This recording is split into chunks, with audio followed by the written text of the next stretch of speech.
Hey everybody, I'm Milton Davis and welcome to 11 Questions. Today is a special edition. What we normally do is we interview a person about everything about them and stuff today. But today we're going to be focusing on Glenn Parris and his new release, The Painkillers.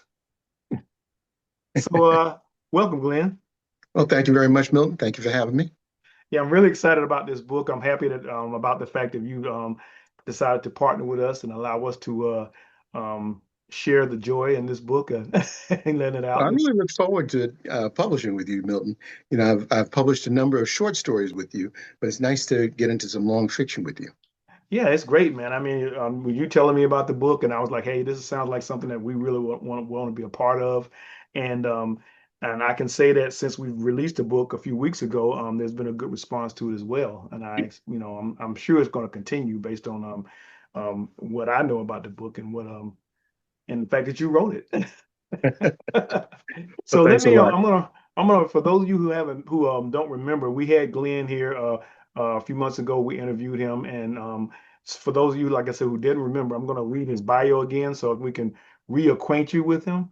And this is the bio that I took from his website, which is a great website. As a matter of fact, I had a chance to go there, and I was like, man, this is a really nice website. I need to find out who did yours because I might I'll need to share look that him secret up. with you too. Okay. So, Glenn Parris writes in the genres of sci-fi, fantasy, and medical mystery. Considered by some an expert in Afrofuturism, he is a self-described lifelong sci-fi nerd. His interest in the topic began as a tween before the term Afrofuturism was even coined. As a graduate of the Bronx High School of Science, as were Samuel R. Delany and Neil deGrasse Tyson, he was in good company to have his interest cultivated. Originally from New York City, Glenn Parris is an alumnus of the Bronx High School for Science, Fordham University, and SUNY Buffalo School of Medicine. Parris migrated to the South to escape the cold and the snow, but this Emory medicine alum fell in love with the Southern charms found in the state of Georgia and within his wife, Carla. He joined the Atlanta Writers Club in 2011 and credits much of his growth as a writer to that organization's support and activities. So that's Glenn in a nutshell. But like I Man, said, the Painkillers is his latest release, and we are happy to have it here on MVmedia. So I want to ask Glenn to tell you guys a little bit about this book. so this is a departure from my science fiction and fantasy work. This is something that I've been working on for some time, a mystery medical thriller. As you know, I don't like to be caught in a single genre. I like to, branch out, blend things. And my love for mysteries, thrillers, and film noir. I don't know if you know about that, but I love some of the old black and whites. There are a few of them that actually have black folks in them, but I just love that whole genre altogether. And I wanted to blend it with something modern too. So the characters in my book are young people, they're in their 20s, but it has a lot of the flavor of an old Humphrey Bogart and Lauren Bacall um, uh, kind of flavor to it. It's got a femme fatale, it's got an uber villain, it's got a MacGuffin that everybody's chasing. It's a romantic chase story, and it started off with a prompt some 15 years ago. Two characters who have a hard time, have sexual tension, have a hard time getting together. And I took that and I kind of ran with it. So that's basically how Jack Wheaton and Anita Thomas got together. So, what is the plot of? Give us a synopsis of what's going on in the Painkillers. All right. So as I said, it's a romantic chase story. Imagine, if you will, a whistleblower, an insider, who knows about flaws in a billion-dollar drug that's about to go before the FDA for approval. But she knows about a flaw. At least they think she does. They try to take her out and they miss. And then she goes on the run. This has a lot of the beats of the Pelican Brief by John Grisham. I'm not comparing myself to John Grisham, I'm just saying that there's, if you like that pace, you like that kind of vibe, it's a lot like that. And again, if I may take a moment and pay homage to Malcolm Jamal Warner, He's been a favorite of mine. I've seen him play music. I've seen most of his works, and now peace be with him. He was in a show called The Resident. And again, the story is about a third year resident who finds himself supervising this brilliant intern who is wise beyond her years. Lo and behold, she's not what she seems to be. Everybody in her orbit seems to get sucked into this deadly chase. Okay, okay. So, I think one of the characters in the book is a rheumatologist, and Yeah, which you just happen to be. just happened to be just Yeah. So, coincidence. so Yeah. how much of your personal background is reflected in this story? Well, I tell people that the MacGuffin in this, fibromyalgia syndrome, is a very, very common disorder. And this has been my great white whale as a rheumatologist for over 30 years. We're not much closer to relieving people of this condition now than we were back in the 1980s. And that really bothers me. That gets my goat. We're so much better at so many different things in medicine right now, but this one, just eludes us as a community, a medical community. And I wanted to imagine, as Rod Serling used to say, imagine if you will, uh, a world in which we have a treatment for fibromyalgia. Then imagine that somebody's going to make hundreds of billions of dollars on it, and that's no exaggeration. And then imagine if someone were in a position to ruin that opportunity. What would they do? What would they do to control such a thing? They do anything. And some of the lengths that they would go to, hiring pharmaceutical reps that are actually assassins,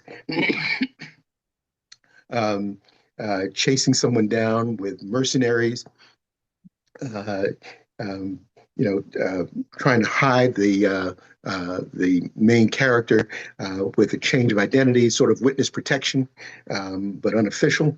There's a lot going on in here. The my one of my favorite characters is the femme fatale, Luciana Velasquez, and she's a killer, and she's cold as ice. Oh, And I okay. have a bunch of sort of funny characters who, they're it's. I'm not a comedian, but I like to put humor in my books. And people have told me that I caught them off guard with a funny scene from time to time. But I can also break your heart. Give me half a chance, and I will make you cry in this book. Yeah, that's you gave some good stuff, but don't let's not give people too much because we want them to go out and buy and read this book. Oh, But I do trust have me, there were no spoilers there. There's a lot in that book. but I do have one more question, and this is something that all of us authors do. What do they call it? Dream casting. Oh, If the Painkiller was to be made into a movie, um, who would you choose to play the main characters? well, again, we going back into science fiction. If we could go back through time, uh, I think I'd have, believe it or not, I think I'd have Justin Timberlake play Jack Wheaton.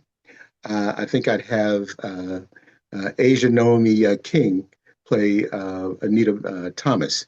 I'd have Jennifer Lopez play Luciana Velasquez, and I'd have another one of my high school alums, John Cryer, play Jason Brazil. Oh, okay, okay. Yeah, we're gonna have to leave it to our audience to do some updated dream casting on that because you're like me. I don't know a lot of the new actors out there these days. Uh, It'd be harder for me to do something like that. But so the Painkillers is the book. It's available from MVmedia and anywhere books are sold. Um, uh, like I said, Glenn is an author. He actually so I think you have a book signing coming up I do. on the I do. 16th. Yes. And I'll be signing The Painkillers, but I'll also be signing my science fiction novel, The Exodus Heresy. There you go. Now, Yeah. now this book is 35 years in the making. I wrote the middle book in the trilogy some 30 years ago, and I had a prologue that gave the end of the story. And everybody knows the end of the story already. 66 million years ago, an asteroid hit, everybody died. What led up to that event is the story. And I Uh, hope that I will knock your socks off. And okay. See. I'll give you a taste of space opera, uh, the kind of conspiracy that you saw with Games of Thrones, a lot of backstabbing there. There's a little bit of romance. There's some really good science fiction that I did a lot of research on. And it touches on a lot of tropes like, why do we love gold? Why is gold important? There's a reason. Why do we have an intrinsic fear of snakes? There's a reason. Where did the idea of Noah's Arks come from? There's a reason, Yeah, and it's both on of the these cover. yeah, both of these books sound like some deep, intelligent reads and something that will like keep you, I say, locked in. We say like that. So I'd like to write books that people can read more than once and enjoy each time. that's exactly the way it should be. So the book signing is going to be at Books and Brews. That's right. Okay, and that's August the 16th at what time? That's going to be at 6:30, August 16th, Books and Brews in Tucker, Georgia, on Okay. Lawrenceville Highway.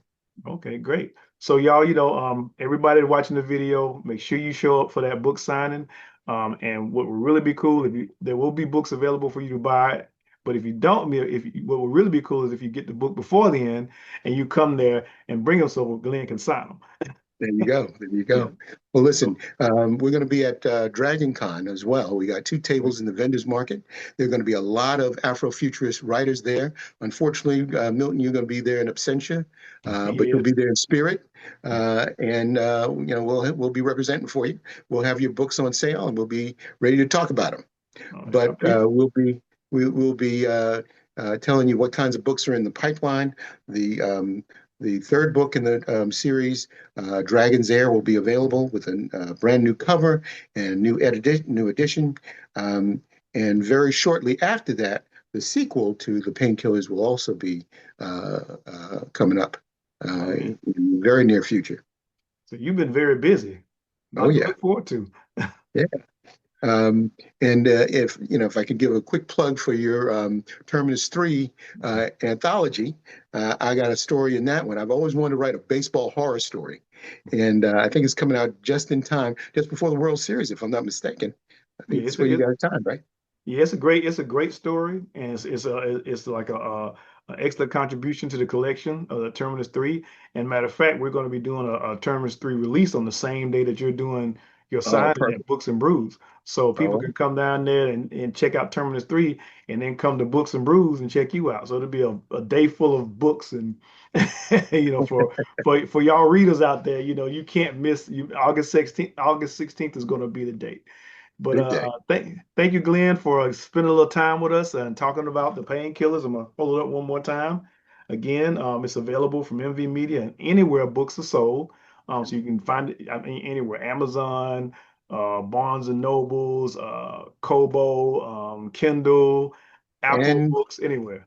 and glennparis.com, my website, where you can see the trains of my thoughts in my new book, The Exodus Heresy, book one of the Ifalu saga. Thank you so much, Glenn. I always enjoy talking to you, man. And Thank you. for everybody out there watching, thank you for checking out 11 questions, and we'll talk to y'all soon. Take All care. right. Peace. Thanks, Milton.